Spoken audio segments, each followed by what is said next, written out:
Let us simplify this.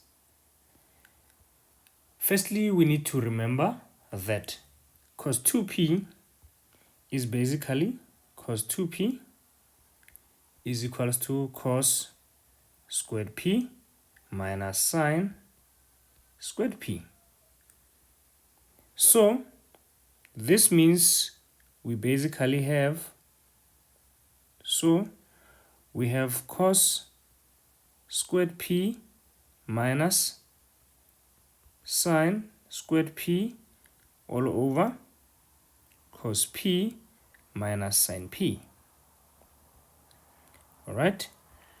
And then from here, ladies and gentlemen, we can see that on the numerator, we have the difference of two squares. Right.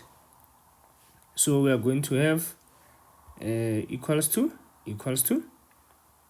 going to have cos p and cos p plus minus sine p sine p all over cos p minus sine p. Right, and we can all see that this will cancel with that, right? But for neatness, I don't show the cancelling lines, né? So I just know I cancel it in my brain. So I know that the final answer will be cos p plus sine p.